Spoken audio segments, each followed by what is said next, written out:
Et ce matin, j'ai à cœur de vous parler d'une expérience, d'un sujet. Bien évidemment, nous concerne tous.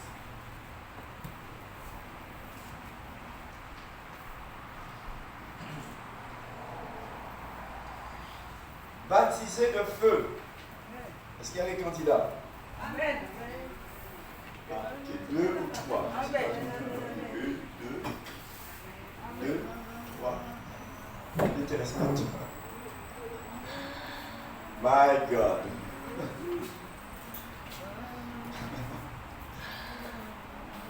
Je t'invite pas à partir pour autant. Tu restes. Dis avec moi, ça fait partie du programme. Ça fait partie du programme. Amen. Et pour nous convaincre, je t'invite à tourner avec moi ta Bible dans l'évangile de Matthieu, le chapitre 3 et le verset 11.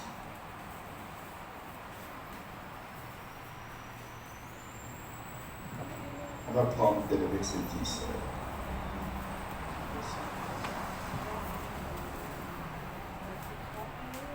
Ouais.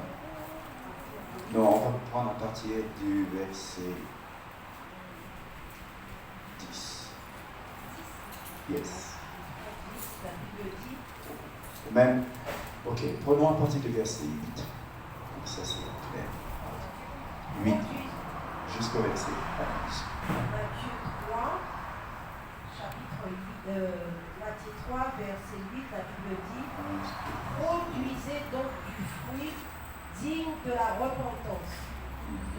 Et ne prétendez pas dire en vous-même: nous avons Abraham pour père. Car je vous déclare que de ces pierres, Dieu peut susciter des enfants à Abraham.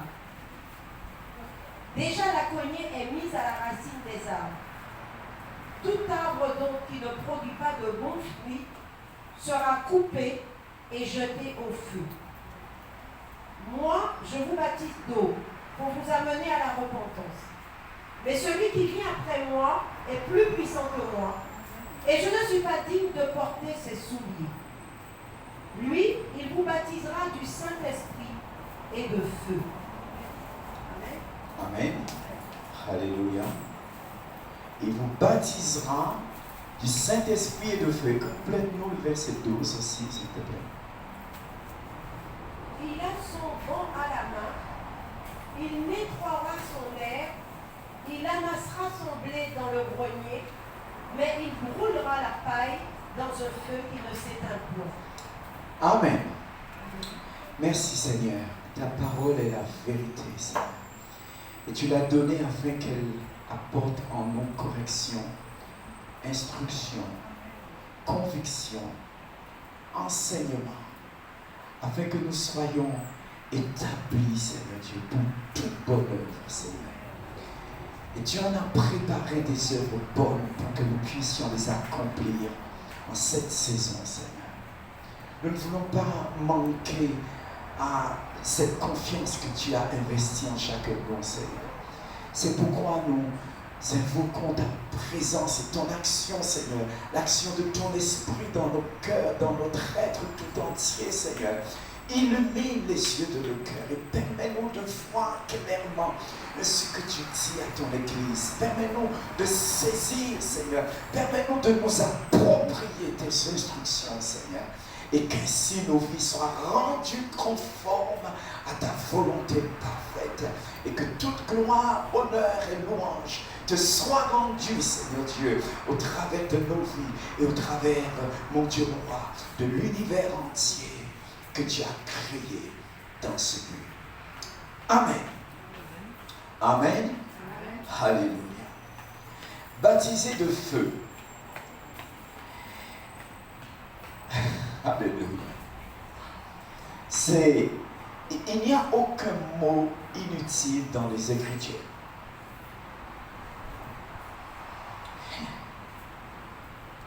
Jésus lui-même l'a dit, avant que le monde passera, mais pas un iota de sa parole ne sera enlevé.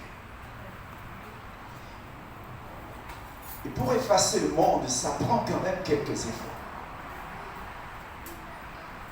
Mais la parole de Dieu, elle demeure. Et lorsque Jésus a été présenté sur terre, l'évangéliste Jean le décrit comme étant « Au commencement était la parole. Et la parole était avec Dieu. Elle était Dieu. Et sans elle, rien de ce qui a été fait n'a été fait. » Vous connaissez la suite certainement. Mais ce que je voudrais souligner avec nous, c'est au commencement était la parole. Amen. Et la parole a été faite chair. Et elle a donné un écho plus fort de ce que nous avions déjà entendu, de ce que les prophètes avaient déjà fait écho. Elle a donné un écho plus fort à cette parole que nous avons aujourd'hui dans nos mains, mais qui a besoin de faire une translation pour occuper notre être, habiter notre être tout entier, au point que nous aussi, comme lui, nous puissions expérimenter cela, disant « Et la parole a été faite chair en moi. » Il y a des gens qui...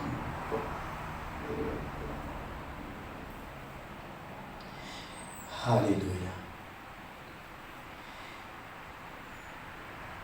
Moi, l'évangéliste, je dis l'évangéliste, oui, c'est un évangéliste, Jean le Baptiste, avec une destinée qui, selon les dispositions de la loi, aurait fait de lui un souverain prêtre. Dieu avait un plan différent pour sa vie. Sa naissance a été quelque chose de miraculeux. Et il n'a pas résisté à l'appel de Dieu. Son père, le souverain prêtre Zacharie, ne s'y est pas opposé, pas plus que sa mère, quand ils ont réalisé les conditions dans lesquelles la naissance de cet enfant leur était parvenue. Et donc on voit Jean le Baptiste qui quitte l'environnement traditionnel, habituel des prêtres de la tribu de Lévi, et se dirige dans un désert. Et là, il commence à proclamer un message.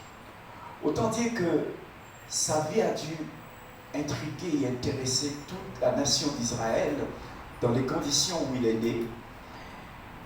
Et c'est probablement, certainement avec l'action de l'Esprit de Dieu, les gens ont été attirés dans le désert pour entendre son message.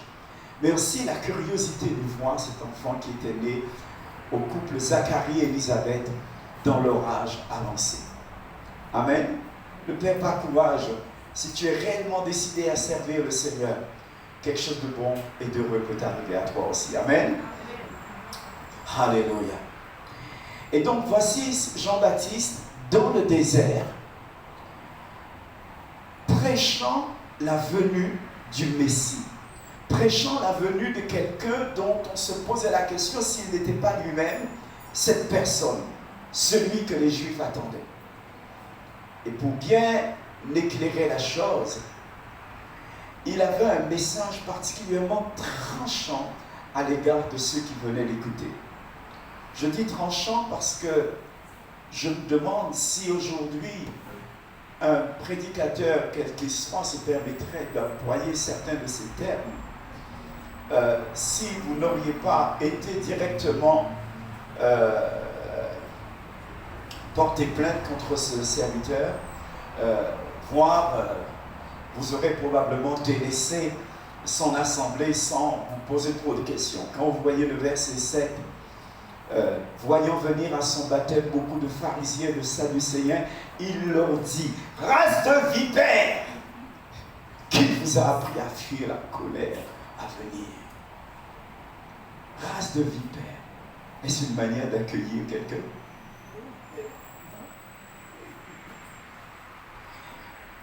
Eh bien, voyez-vous, on a appris à caresser les gens dans le sens du poil, comme on dit habituellement.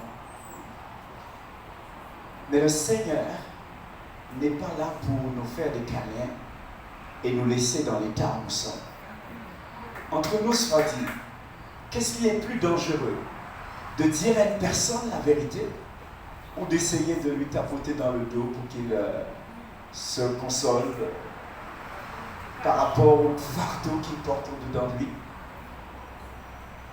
Et c'est parfois ce que nous faisons. Nous sommes avec des gens et nous bavardons, pardonnez-moi l'expression, de sujet et d'autres. Mais nous n'osons pas des fois leur dire, il faut que tu mettes ta vie en règle avec ton Créateur. Si on a une dette envers quelqu'un, on songera, on sera probablement pressé d'une certaine façon à devoir aller régler cette dette. N'est-ce pas? Parce qu'on sait que la justice des hommes, d'une façon ou d'une autre, nous cherchera et qu'on va falloir le faire. Ou que cette personne nous rencontrera et nous demandera des comptes d'une autre façon que simplement par la gentillesse ou avec des écrits. Ok? Nous avons un contentieux que nous avons hérité et que nous avons accentué quelque part avec nos œuvres qui n'ont pas toujours été parfaites. Et le Seigneur, notre Père, a pourvu un moyen de délivrance.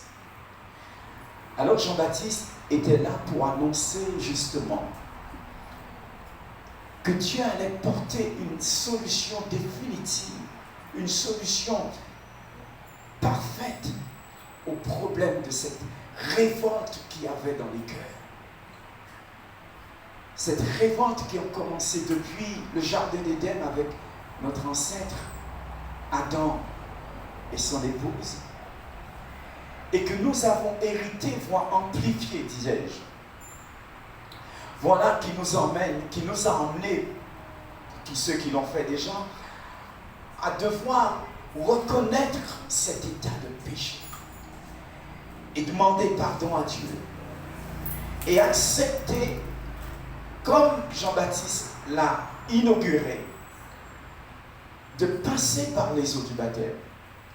Mais alors ne nous trompons pas, c'est ce qu'il voudrait souligner dans ce verset 11.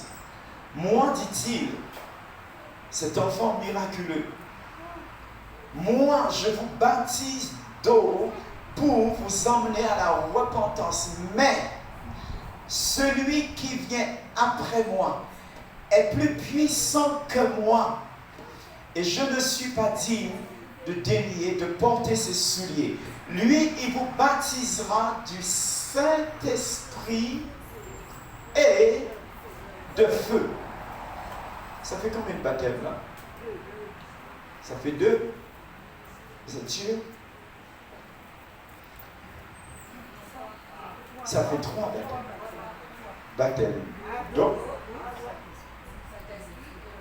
et de feu. 3 baptêmes. Alors, est-ce que vous les avez tous au compteur? Oui. J'espère que d'ici la fin de mon propos, vous serez au clair sur ce point. Amen. C'est le but. 3 baptêmes qui distinguent clairement. En tout cas, l'Écriture, là encore, veut nous parvenir avec cette précision qu'on lui connaît.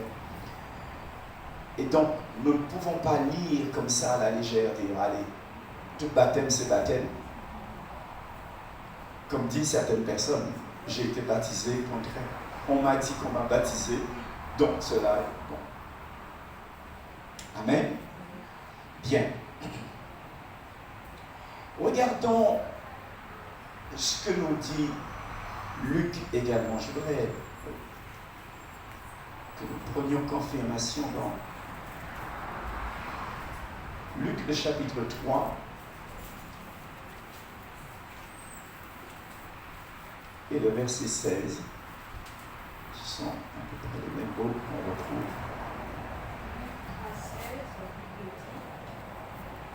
Il leur dit à tous, moi, je vous baptise d'eau, mais il vient celui qui est plus puissant que moi, et je ne suis pas digne de délier la courroie de ses souliers.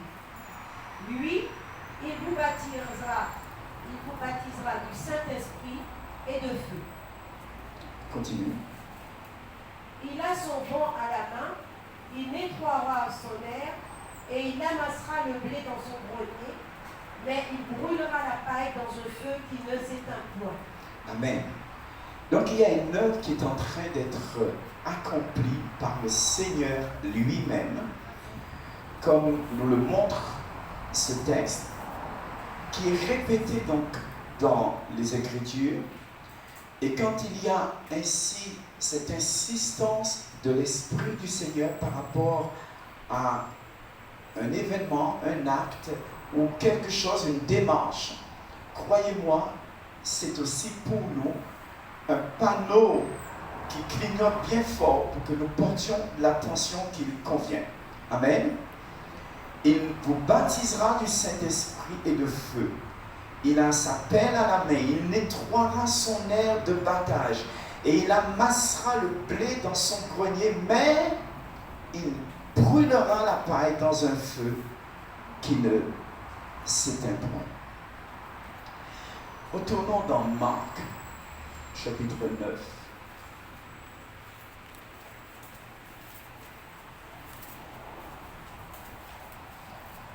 Et regardons le verset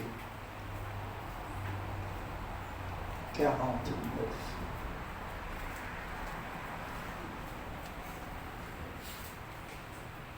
Marc 9, 49. Car tout homme sera salé de feu. Continue. Le sel est une bonne chose, mais si le sel devient sans saveur, à quoi l'assaisonnerez-vous? Ayez du sel en vous-même et soyez en paix les uns avec les autres. Là, c'est une donnée un peu plus particulière. Je voudrais reprendre ce texte, si tu me permets, à partir du verset 47. Et si ton œil est pour toi une occasion de chute, arrache-le. Mieux vaut pour toi entrer dans le royaume de Dieu. Pardon. On va prendre un peu plus haut.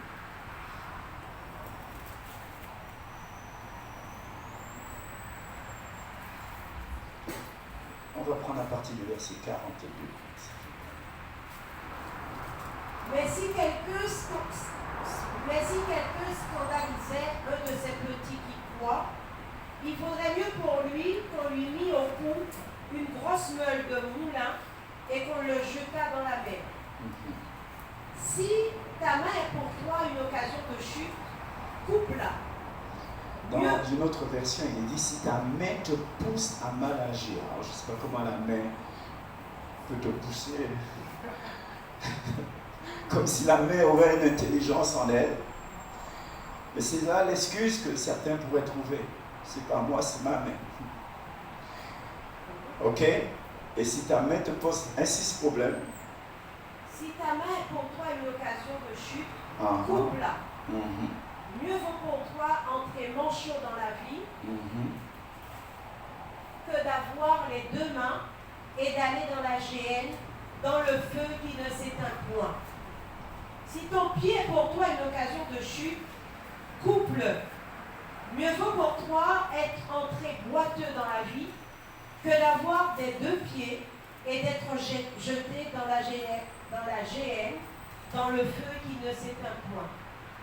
Et si ton œil est pour toi une occasion de chute, arrache-le.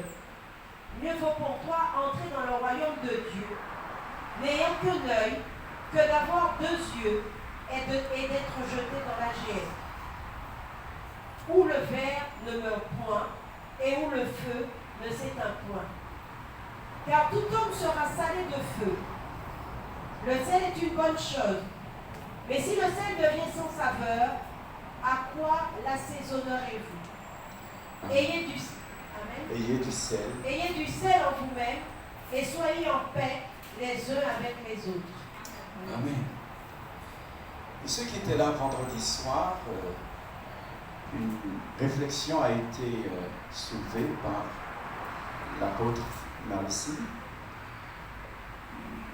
sur le fait que comme des éléments qui composent un assaisonnement.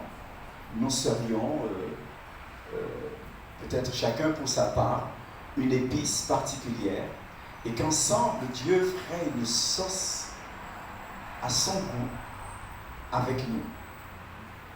Amen. Et ici, l'évangéliste Marc écrit sous la dictée du Saint-Esprit: ayez du sel en vous-même. Et il dit, tout homme, en effet, le verset 49, tout homme sera salé de feu, et entre crochets, et tout sacrifice sera salé de sel. Voilà qui nous oblige à réfléchir. Que veut dire l'Esprit du Seigneur derrière ces mots? L'Écriture, généralement, s'explique par elle-même. Mais pour capter la révélation, il faut une soif, il faut une faim. Il faut une honnêteté avec soi-même. Parce qu'il est facile, dans une génération comme la nôtre, de mettre des choses derrière soi. Dire, ah, j'ai déjà entendu ça, je connais ça. Parce que tu l'as entendu, tu le connais? Non. Connaître, ça veut dire je l'ai expérimenté. Et donc, si tu ne l'as pas vécu dans ta chair, dans ta personne, tu ne peux pas parler de connaître. Dieu ne veut pas que nous ayons des informations sur lui. Dieu veut que nous le connaissions.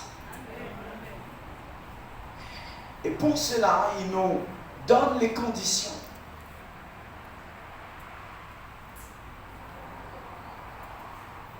Je crois que nous ne pouvons pas contester avec lui. Amen. Quand on sait qu'il nous a tant aimés et qu'il nous aime encore aujourd'hui.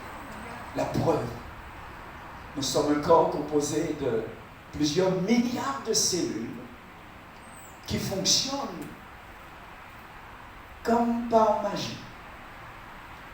Chaque cellule ayant une intelligence en elle qui l'a conduit à faire la fonction précise pour laquelle elle a été créée et positionnée quelque part dans le corps. Une intelligence remarquable, au point que certains scientifiques disent qu'il y a dans chaque cellule la mémoire universelle. Et pour preuve, lorsqu'une personne commet un acte, un délit, ou qu'une personne soit victime d'un délit, d'une situation, et on la passe sous la main qui est coupable, les enquêteurs aujourd'hui prennent des empreintes, des traces, ils relèvent les moindres traces. Et à partir des données qui ne sont pas visibles à l'œil nu, révélées par certains appareils conçus pour, ils arrivent à relever des empreintes, relever des objets qui pourraient paraître insignifiants à nos yeux, mais qui ont été marqués ou touchés simplement par quelqu'un d'autre qui était dans la scène et qui a peut-être pris la poudre d'escampette et qui se disant, bon, ça y est, c'est fait, ni vu ni connu. Et non, il a laissé des traces et on le retrouvera et on ne se confondra pas sur une autre personne. C'est dire à quel point tout a de l'importance. Tout a de l'importance. Et nous laissons notre empreinte sur tout. Nous marquons les endroits où nous passons. Maintenant ici, le Seigneur attire notre attention sur le fait qu'il pourrait y avoir en nous un comportement que nous-mêmes, nous n'apprécions pas vraiment. Et il va falloir trouver remède. Et là, d'une façon radicale, il propose, ton œil est pour toi une occasion de chute. Arrache-le. Il vaut mieux que tu sois pauvre d'un œil, peut-être des deux, mais que tu ne sois pas jeté dans la gêne. Parce qu'il y a pire que d'avoir une infirmité. Il y a pire que de se retrouver comme paralysé, impotent de membres. Il y a pire, c'est de se retrouver dans la géhenne. Et donc Dieu veut nous interpeller à tout faire pour que ça ne soit pas là notre fin. Tout homme sera, comment il a dit, le verset 49, tout homme sera salé de feu et tout sacrifice sera salé de sel. On va voir tout à l'heure quel serait le sacrifice. Mais tout homme sera salé de feu. Quel est ce feu qui doit ainsi nous marquer, nous imprégner? Quel est ce feu-là? Quel est ce feu?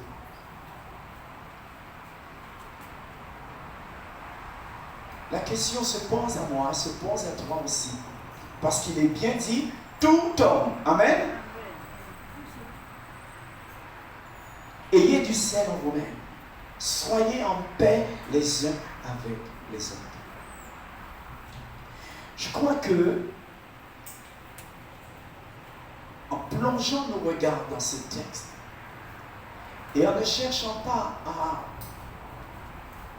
faire l'impasse, dire je verrai ça plus tard, mais en plongeant nos regards dans ce texte, avec un cœur de prière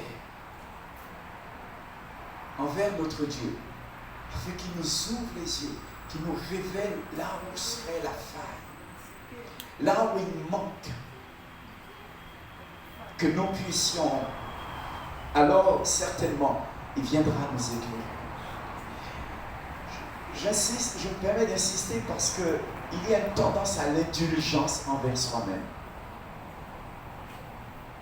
Vrai ou faux? On s'excuse facilement, on oublie trop vite. Et demain, on est surpris que les choses n'avancent pas comme nous l'aurions souhaité. Ce matin, l'Esprit du Seigneur nous arrête sur ce texte parce qu'il ne veut pas, et ce sera probablement difficile pour nous de tenir à l'autre niveau où il emmène cette maison. Je veux dire, toi et moi ensemble, si nous n'avons pas traité cette partie. On reconnaît le baptême comme étant un acte initial qui caractérise notre marche avec Dieu. Ouais, faux.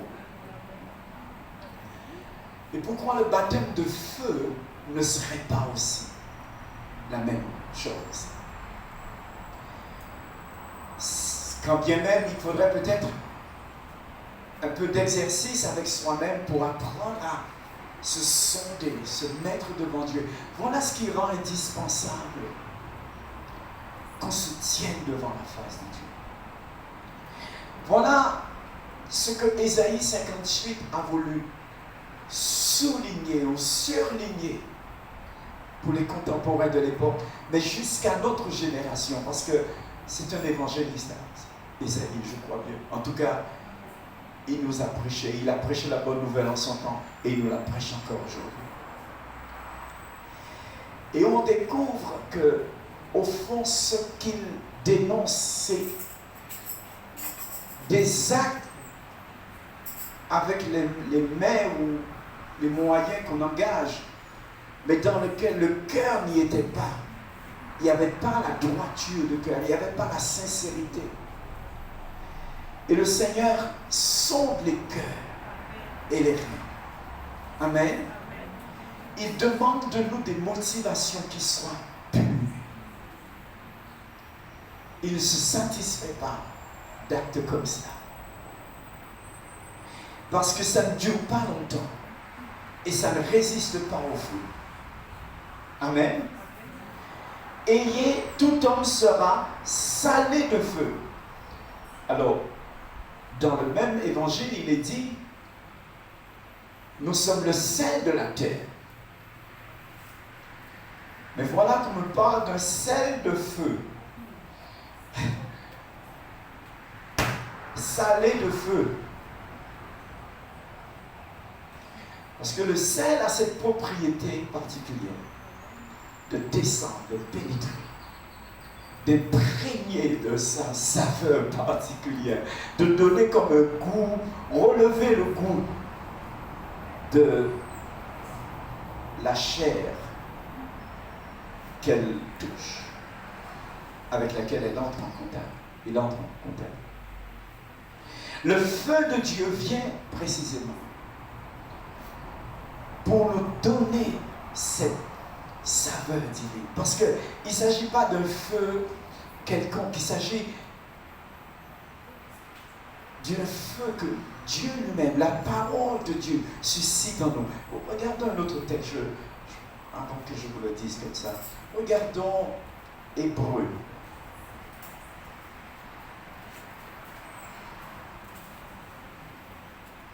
Hébreux, le chapitre 1er, le verset 7.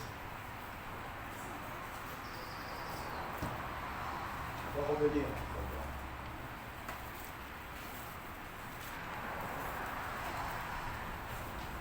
Hébreux, chapitre 1er, verset 7. La Bible dit, de plus, il dit des anges, celui qui fait de ses anges des vents et de ses serviteurs une flamme de feu. Il fait Celui qui fait de ses anges des vents et de ses serviteurs une flamme de feu. Amen. Il fait de ses serviteurs une flamme de feu. Vous êtes tous d'accord que être baptisé, ça veut dire être plongé dans l'eau. On est d'accord? Donc quand on nous parle d'être baptisé de feu ou salé de feu, cela veut dire ce que ça veut dire. Que de là, c'est pas juste les orteils, mais de la tête aux pieds, nous devrions être affectés. On est d'accord? Pardonnez-moi, mes amis, d'insister et particulièrement de vouloir éveiller notre attention sur ce sujet. Parce que il m'a semblé que... Vous avez vu ce qui est écrit là-dedans? Feu du réveil.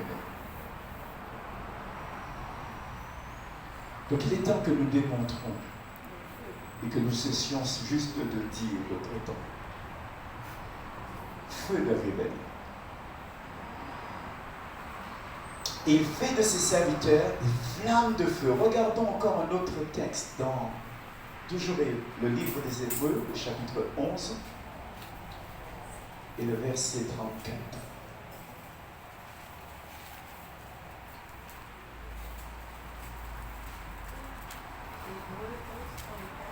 Prenons à partir du verset 33 et on ira jusqu'au verset 34. 33, 33.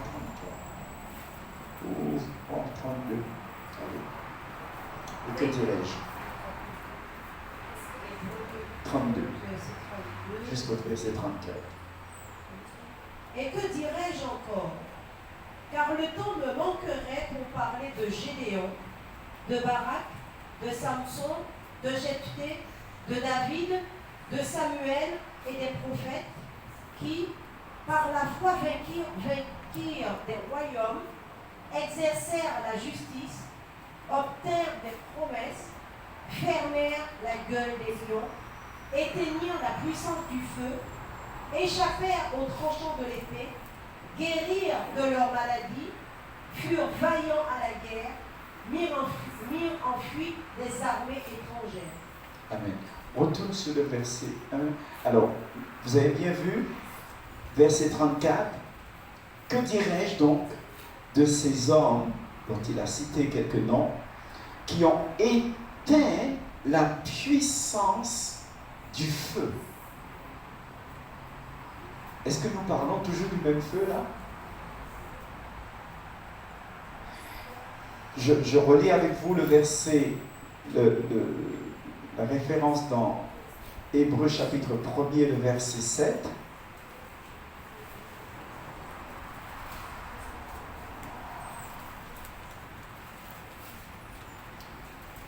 Tout le verset 7.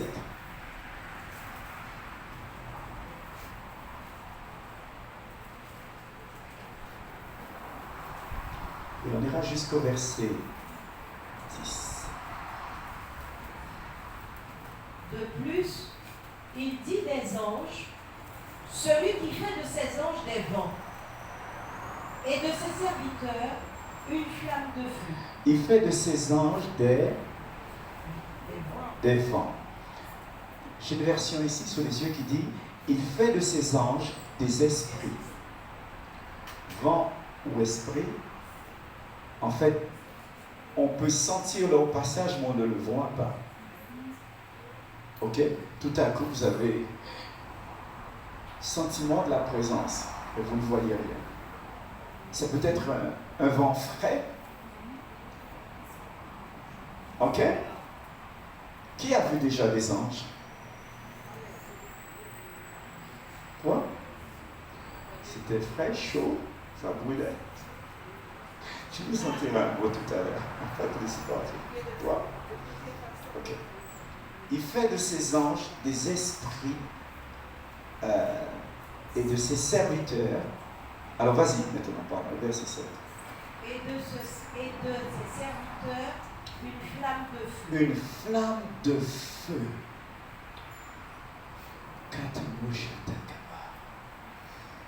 Il fait de ses serviteurs. Est-ce qu'il y a des serviteurs ici? Ou des gens qui ont la vocation d'être serviteurs, qui croient.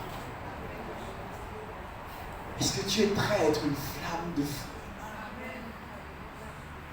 qui éteindra la puissance du feu?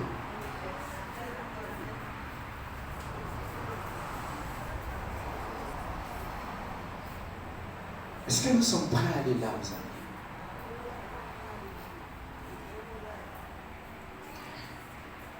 Remarquez, on l'a lu dans chapitre 11 de Hébreux,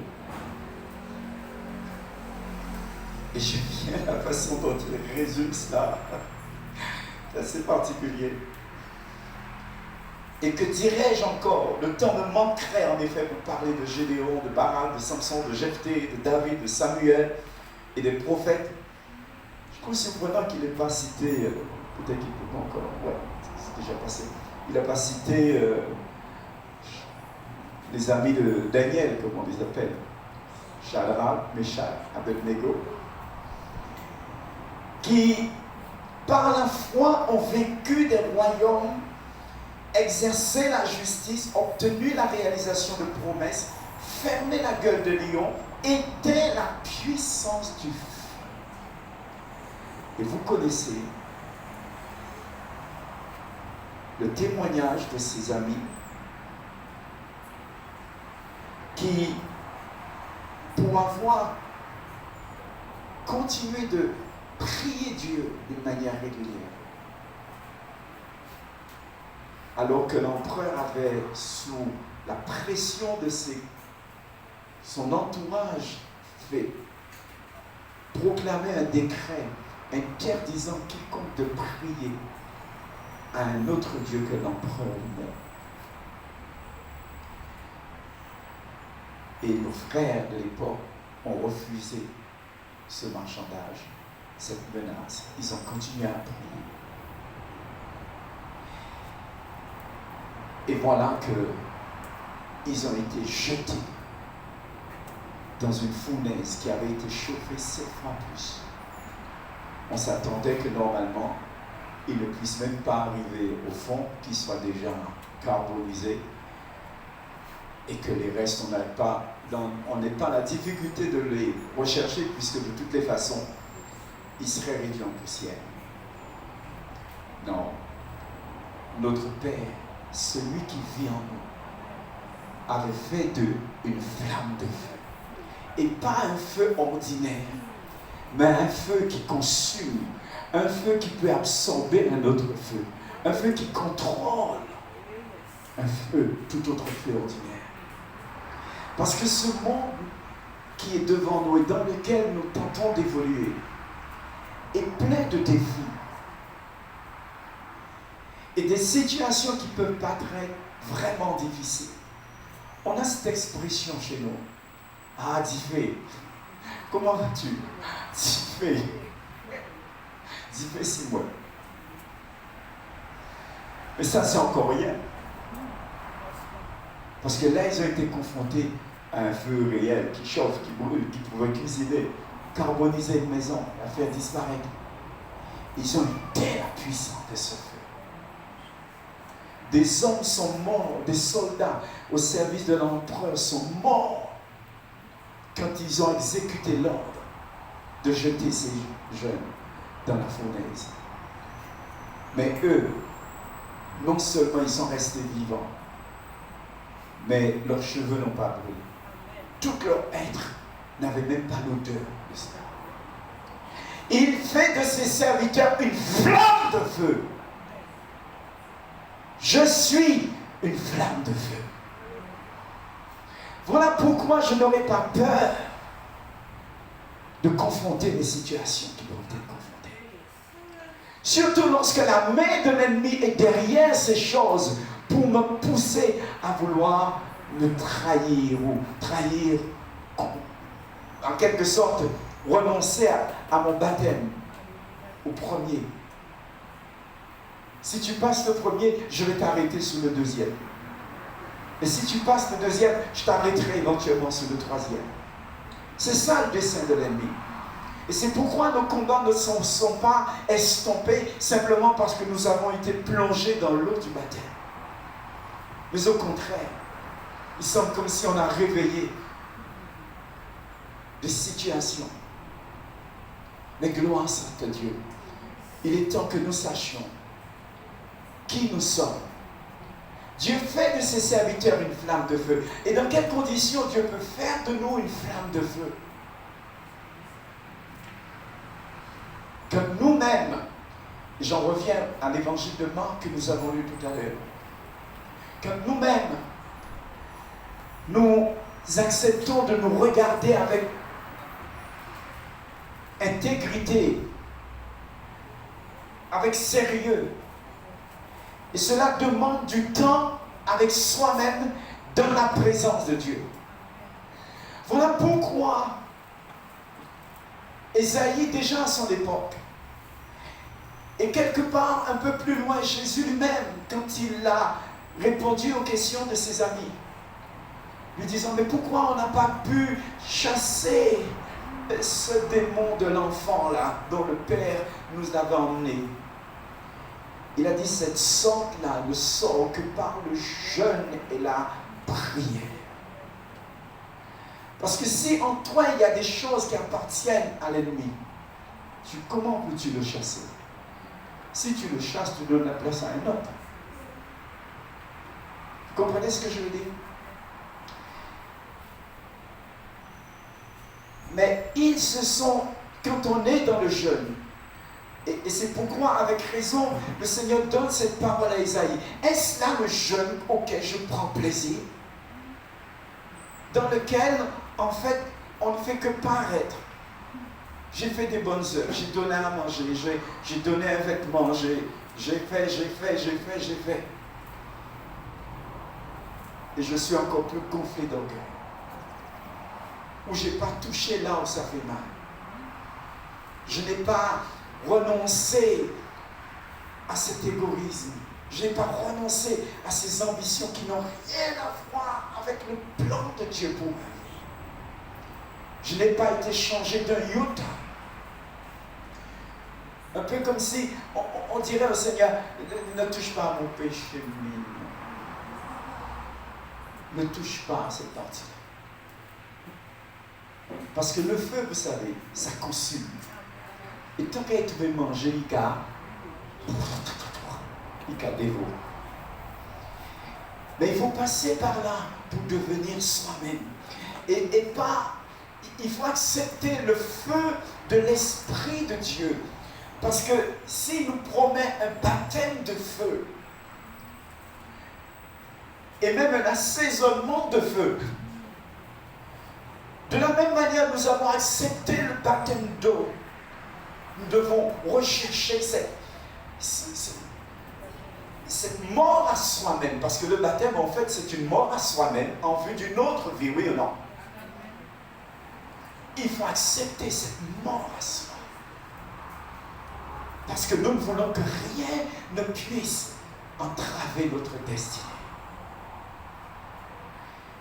Je voudrais pas être trop long ce matin ce sujet, je suis conscient de ne pas pouvoir l'épuiser, mais je voudrais lire avec vous 3 dernières références. 1 Pierre, première épître de Pierre, le chapitre 1er et le verset 7. 1 Pierre 7. 1 Pierre 1. 1 Pierre 1, verset 7. Il dit, afin que l'épreuve de votre foi, plus précieuse que l'or périssable, qui cependant est éprouvée par le feu, ait pour résultat la louange, la gloire et l'honneur lorsque Jésus-Christ apparaîtra. Amen. Amen. Notre foi est souvent comparée à l'or. Et l'or doit être testé dans sa qualité, avec le feu. Notre foi est beaucoup plus précieuse que l'or, souligne ici l'apôtre. Et donc, il dit que notre foi doit aussi, comme l'or, être éprouvée. Amen. C'est nous-mêmes qui demandons, qui avons demandé au Seigneur, augmente-moi la foi, oui ou non? Alors maintenant qu'il te met sur la cuisinière, pourquoi tu es en train de te plaindre? Déploie ta foi. Déploie ta foi. Et c'est quoi ta foi? C'est ta confiance absolue dans la parole du Seigneur, oui ou non?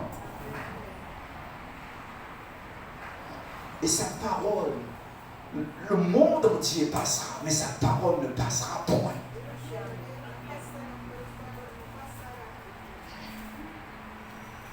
Donc quand est-ce que nous acceptons de faire le switch, sachant que nous sommes destinés pour le royaume de Dieu, et nous avons la parole de justice, la parole du royaume dans nos mains, il est temps de faire le transfert. Le roi David l'avait compris en son temps. L'instruction avait été donnée à Josué. Moïse l'a pratiqué au point de passer des jours et des jours et des jours et des jours dans la présence de Dieu.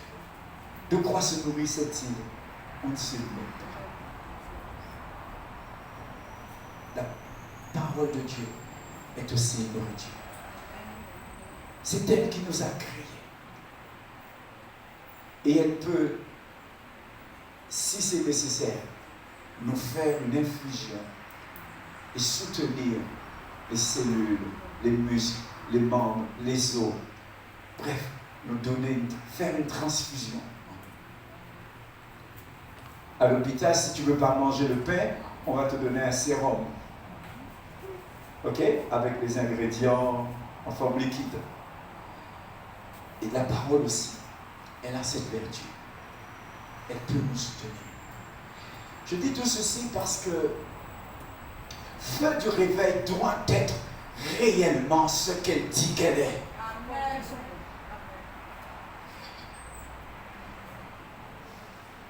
C'est pas un discours populaire, cela. C'est pas un message pour exciter les foules. Et pardonnez-moi si je ne vous excite pas comme vous l'auriez souhaité ce matin. Je veux vous dire, et je veux nous dire tous, que être feu du réveil, c'est être devenu, rendu flamme de feu soi-même. Et si le Seigneur Dieu permet des épreuves qui nous dérangent, j'en conviens, mais c'est pour notre bien. Que vous voyez des femmes et aussi des hommes qui n'hésitent pas à prendre des risques avec leur visage et même d'autres parties de leur corps, aller chez le chirurgien qui va les rendre plus beaux, plus jeunes, plus longtemps, et qui tripotent en eux pour enlever ceci, ajuster cela, couper un peu de bout de chair par ici. Pourquoi ne permettrons pas au Seigneur de nous rendre beaux dans la foi? Amen. D'autant que c'est lui qui paye la facture.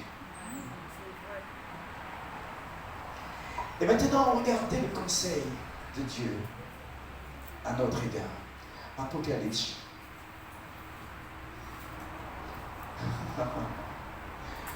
Nous allons quelque part. Vous le savez? On va lire 3 textes rapidement dans le livre de l'Apocalypse. On va commencer par le Apocalypse 1er, le verset 14. Sa tête et ses cheveux. Prends à partir du verset 12, s'il te plaît. Je me retourne. À partir du verset 12, il me dit: je me retournai pour connaître quelle était la voix qui me parlait. Et après m'être retourné, je vis 7 chandeliers d'or. Et au milieu de ces 7 chandeliers, quelqu'un qui ressemblait à un fils d'homme, vêtu d'une longue robe et ayant une ceinture d'or sur la poitrine. Sa tête et ses cheveux étaient blancs comme de la laine blanche, comme de la neige. Ses yeux étaient comme une flamme de feu.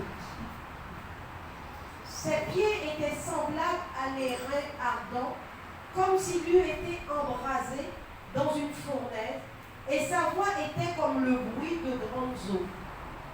Il avait dans sa main droite 7 étoiles.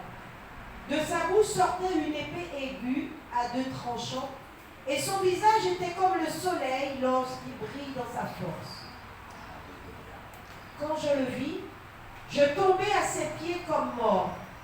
Il posa sur moi sa main droite en disant: ne crains point, je suis le premier et le dernier, et le vivant. J'étais mort, et voici, je suis vivant au siècle des siècles. Je tiens les clés de la mort et du séjour des morts. Écris donc les choses que tu as vues, et celles qui sont, et celles qui doivent arriver après elles. Le mystère de ces 7 étoiles que tu as vues dans ma main droite, et des 7 chandeliers d'or. Les 7 étoiles sont les anges des 7 églises, et les 7 chandeliers sont les 7 églises. Amen. Est-ce que vous êtes d'accord avec cette parole? Les 7 chandeliers sont qui? Plus précisément. Sont qui? J'ai l'impression quand tu dis les 7 églises, c'est le voisin.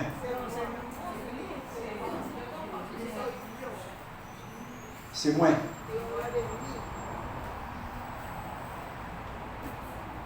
Donc tu as vu qui c'est qui circule au milieu de nous là?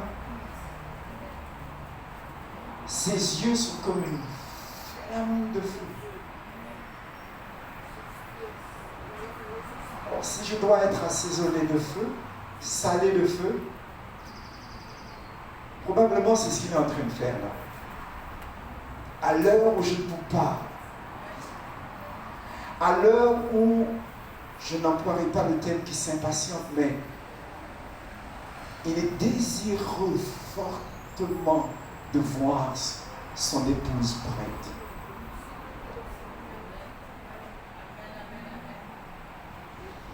Son épouse est là? Je croyais que j'aurais entendu un tonnerre de Amen, c'est moi-même!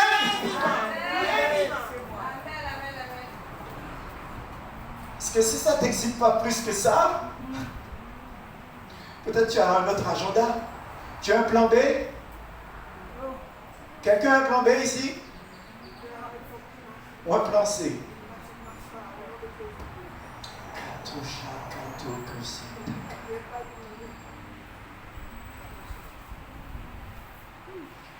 Et savez-vous quoi? Il est dit que nous avons été créés à son image et dans sa ressemblance. Quelque chose en lui doit nous attirer. Et plus tu viens à son contact, plus le feu de sa présence, son regard perçant. Tu n'as pas besoin de faire de grands discours. Tu es à lui. Est-ce qu'on comprend ce que je veux dire? Mais en même temps, il veut que tu parles. Parce qu'il a ce respect pour ta personne. Et il ne touchera pas ce que tu ne veux pas qu'il touche. Mais tu en as souvent la responsabilité. Tout homme doit être baptisé de feu, d'Esprit Saint et de feu. Amen. Plongez dans ce feu de son regard. Regardons alors, est-ce que c'est vraiment ça? Alors, j'ai voulu comprendre. Et regardons deux autres prétextes et on aura fini. On essaiera de conclure. Apocalypse 2, le verset 18. Donc, le Seigneur est en train de visiter l'église. Et Apocalypse 2, verset 18. Écrit à l'ange de l'église de Thyatire. Voici ce que dit le Fils de Dieu, celui qui a les yeux comme une flamme de feu et dont les pieds sont semblables à l'airain ardent. Continuez le verset 19. Je connais tes œuvres, ton amour, ta foi, ton fidèle service, ta constance et tes dernières œuvres plus nombreuses que les premières. Alléluia. Mais ce que j'ai contre toi, c'est que tu laisses la femme Jézabel, qui se dit prophétesse, enseigner et séduire mes serviteurs, pour qu'ils se livrent à l'impudicité et qu'ils mangent des viandes sacrifiées aux idoles. Celui qui a les yeux comme une flamme de feu visite l'église en ce moment. Faisons-lui l'accueil qu'il mérite. Et recevons de lui. Et n'en renvoyons plus après-demain, la semaine prochaine. L'apôtre va faire un séminaire sur ça et puis on va étudier la question. Engage-toi à travailler. Regarde aussi avec moi. En tout cas, c'est lui, il vient tel qu'il est dans l'église. Amen. Tu ne peux pas mettre des lunettes de soleil pour que tu ne puisses pas voir ses yeux. Ça n'a pas de sens. Vous êtes d'accord avec moi? On ne porte pas de masque devant Dieu. Alléluia. Tout est à nu et à découvert devant celui auquel nous devons rendre compte. Apocalypse 3, le verset 18. Apocalypse 3, verset 18, la Bible dit: je te conseille d'acheter de moi de l'or éprouvé par le feu, afin que tu deviennes riche, et des vêtements blancs, afin que tu sois vêtu, et que la honte de ta nudité ne paraisse pas, et un collier pour moindre tes yeux, afin que tu vois.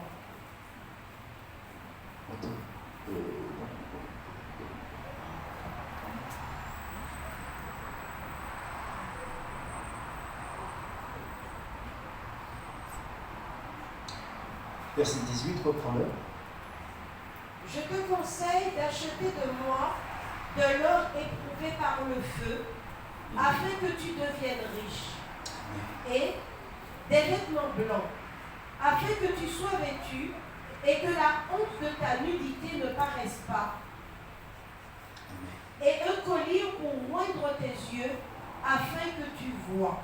Amen. Lui dont les yeux sont comme une flamme de feu, il veut te donner une vision probablement équivalente à la sienne.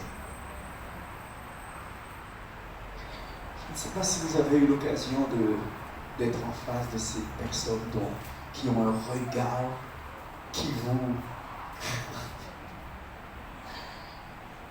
Il y en a de ceux qui ont ce regard malicieux et qui vous déshabillent. On n'aime pas ça. Ok? C'est vrai dans les deux sens, des femmes et des hommes. Mais là, c'est un regard profond qui t'emmène à t'ouvrir et à lui dire oui, je viens ici. Mais vous comprenez bien que cela demande, ça ne peut pas se faire toujours en groupe. Quand tu rentres dans le cabinet du médecin, tu n'as pas envie que les deux autres voisines qui étaient impatientes et leur situation paraît même plus urgente que la tienne puissent entrer en même temps que toi. Tu es d'accord avec moi? Tu veux que le médecin prenne le temps de faire le temps. L'intimité, dit ma soeur, ça demande de l'intimité avec lui. Après, je vais te laisser la conclusion, si tu peux.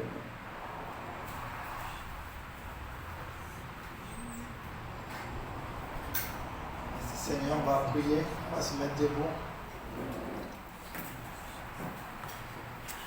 Merci notre Dieu, merci notre roi.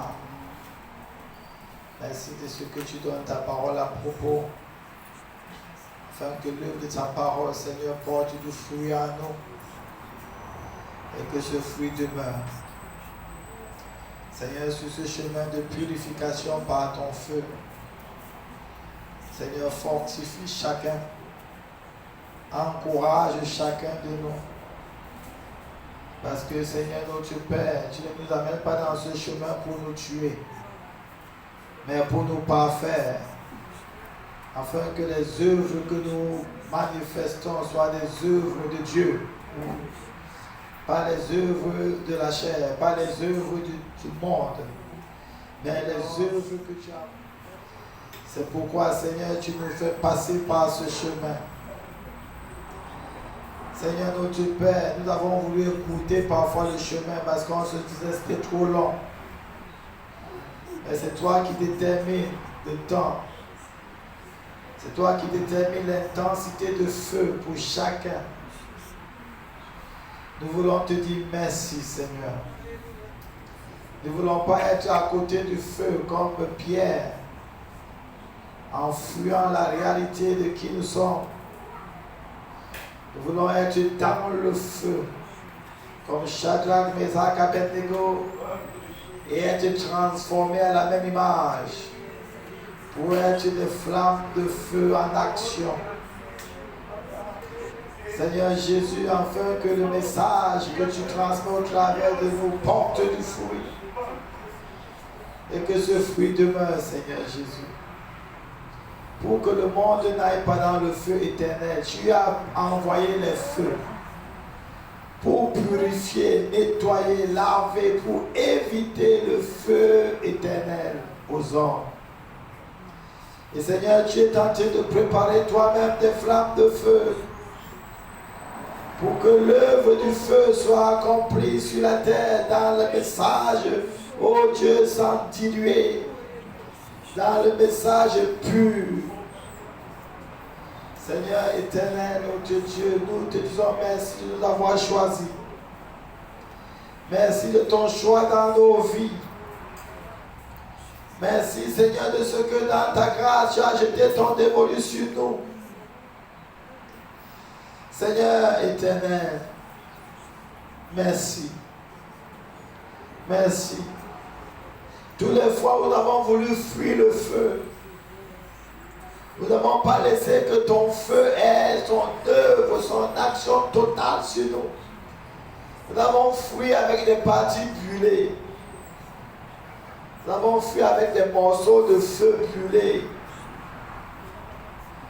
Et Seigneur, il y en a beaucoup qui ont fui. Parce qu'ils ne voulaient pas, Seigneur, le poids du feu était trop pesant, ils ont fui. Mais c'était un feu pour notre bien. Alors Seigneur, ramène tous ceux qui ont fui. Et ramène-nous dans le feu. Ramène-nous dans le feu. Ramène chaque frère et soeur de ce ministère dans le feu. Qu'on ne soit pas à côté du feu, mais qu'on soit dans le feu. Qu'on ne soit pas éloigné du feu, mais qu'on soit dans le feu. Seigneur éternel, garde-nous, mets ta main pour que personne ne fuit plus le feu. Que l'œuvre du feu ait sa totale impact dans notre être, esprit, âme et corps. Seigneur, que nous ne fuyons pas ce baptême. Que nous ne fuyons pas ce baptême. Nous avons couru parfois pour le baptême d'eau. Nous avons couru pour le baptême du Saint-Esprit. Nous avons fui le baptême de feu. Seigneur, rattrape-nous par tes anges et ramène-nous. Garde-nous dans les cordes de l'autel. Maintiens-nous dans les cordes de l'autel de feu. Que tes anges, Seigneur, nous maintiennent dans les cordes de l'autel. Que ta puissance nous maintienne dans les cordes de l'autel. Seigneur, parfois volontairement on veut fuir. Mais Seigneur éternel, même au-delà de notre volonté, tiens-nous. C'est toi qui sais ce qui est bon pour nous, Seigneur. Parfois nous fuyons même ce qui est bon pour nous. Parfois nous fuyons même ce qui est bon pour nous. Mais parce que tu nous aimes, Seigneur, quand nous voulons fuir, maintiens-nous. Maintiens-nous, Seigneur. Mets ta main pour nous maintenir. Que personne ne soit privé du feu. Que personne dans ce ministère, tous ceux que tu as destinés pour ce ministère, que personne ne soit privé de feu. Que nos enfants soient dans le feu. Que nos époux soient dans le feu. Que nos maris soient dans le feu. Que nos familles soient dans le feu. Que tous ceux que tu as appelés pour être attachés à nous soient dans le feu. Plonge-nous dans ce feu au point que nous puissions à la fin aimer le feu. Parce que c'est notre nature. C'est notre vie. Nous ne voulons pas compromettre le feu. Nous ne voulons pas diluer le feu. Nous ne voulons pas un feu artificiel. Nous voulons le feu de l'Éternel. Qui fait son œuvre dans notre esprit, dans notre âme, dans notre corps. Et au travers de nous, qu'on soit des flammes de feu dans ce monde. Qu'on soit des flammes de feu dans ce monde. Pour que ce monde évite le feu éternel. Parce que tu veux épargner les hommes sur la terre du feu éternel. Tu envoies le feu purificateur. Seigneur, nous acceptons la mission. Nous acceptons la mission d'être le feu purificateur. Nous acceptons la mission d'être le feu qui sépare ce qui est vil de ce qui est utile. Nous acceptons la mission d'être le feu, d'amener chaque chose à sa place. Nous acceptons la mission du feu. Nous acceptons cette mission, Seigneur.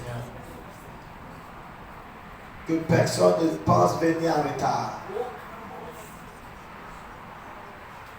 Que ceux qui ont été, et ceux qui sont et ceux qui viennent soient à l'heure. Pour cette grande mission. Pour cette grande mission.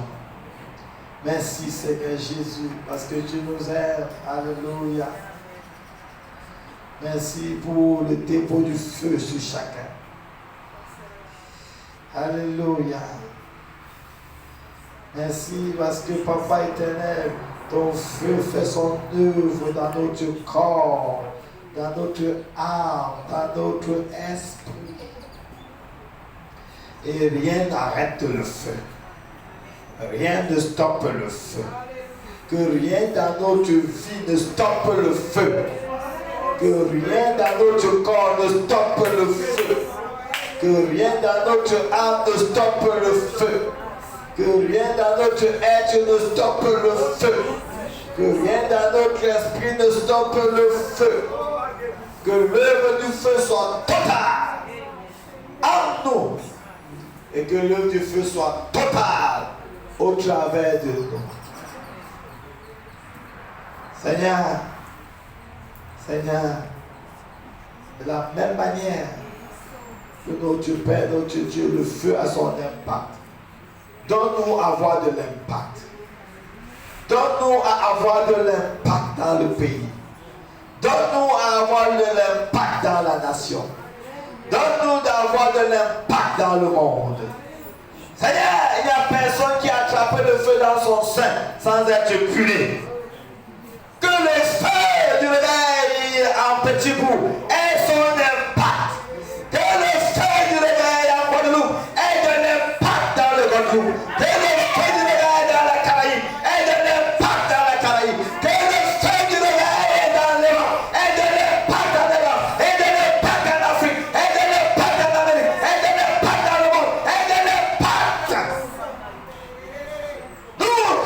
refusons que le feu reste caché. Nous refusons que le feu reste coincé. Nous refusons que le feu reste limité. Que le feu n'ait plus de limite. Au nom de Jésus. Que le feu du réveil n'ait plus aucune limite. Qu'il n'y ait plus aucune limite. Qu'il n'y ait plus aucune limite. Ni la tradition ne pourra plus nous limiter. Ni la domination, les principautés, les autorités ne pourront plus nous limiter. Ni le diable et sa cohorte des ténèbres ne pourront plus nous limiter. Ni le système de ce monde ne pourront plus nous limiter. Rien de physique et spirituel ne pourront plus nous limiter. Père, le feu avance. Le feu du réveil avance. Le feu du réveil avance. Rien ne pourra nous éteindre. Rien ne pourra nous limiter. Rien ne pourra nous coincer. Rien ne pourra nous voiler. Rien ne pourra nous bloquer. Au nom de Jésus, tout sur notre chemin est influencé et impacté par le feu. Seigneur éternel, le plus faible sera comme David. Et que cela soit établi et irrévocable. Tel tu es, tel nous le sommes. Nous avons des visions claires. Parce que le feu purifie les yeux spirituels. Notre marche, Seigneur Yahweh éternel, apporte de l'espérance. Parce que Seigneur, nos prières sont trempées dans le feu. Oui, Seigneur éternel. Oui, Seigneur éternel. Oui, Seigneur éternel. Notre Père et notre Dieu, rien de souillé ni d'impur ne demeure dans le feu. Rien de souillé ni d'impur ne demeure dans le feu. Que tout ce qui était impur et souillé dans le feu soit consumé.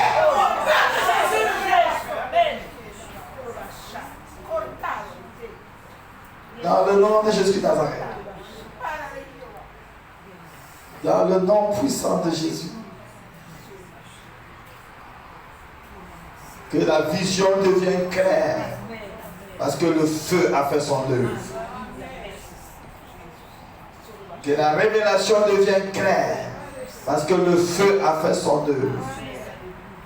Que la nature divine en nous, au travers de nous, devienne claire. Parce que le feu a fait son œuvre. Que la conquête soit évidente. Parce que le feu a fait son œuvre.